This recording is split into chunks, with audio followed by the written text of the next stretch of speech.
Quel que soit le mode de participation citoyenne qu'on a adopté, que ce soit les réunions publiques, les instances ou la plateforme de participation citoyenne, on retrouvait toujours les mêmes personnes, qu'on appelle les TLM, toujours les mêmes.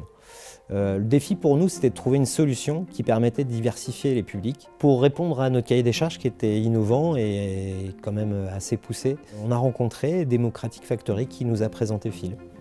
On est les deux cofondateurs de la structure de la SAS Democratic Factory, qui veut permettre l'émergence de nouveaux outils pour favoriser le renouvellement de la démocratie. Nous, notre objectif est de développer cet outil, Phil, notre mascotte, qui permet réellement d'aller à la rencontre des citoyens, qui est un outil qui s'adapte et qui va vers les gens pour pouvoir collecter de la data, des données, remonter l'information et les analyser.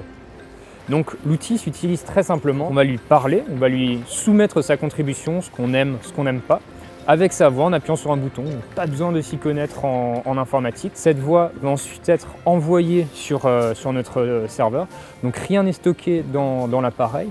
Sur notre serveur, la voix va se transformer en texte. Donc tout est anonymisé. On est bon d'un point de vue RGPD, on ne peut pas savoir qui a dit quoi, qui a contribué.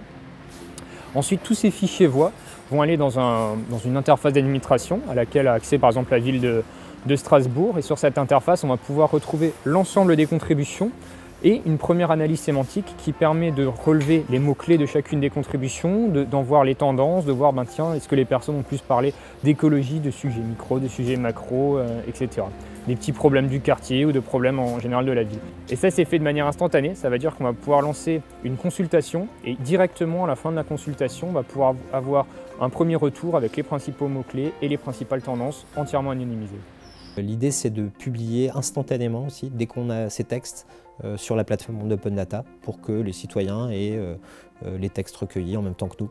On a baladé Phil un peu partout à l'été 2020 et sur un événement, on a réussi à capter 90% des participants qui se sont exprimés avec Phil.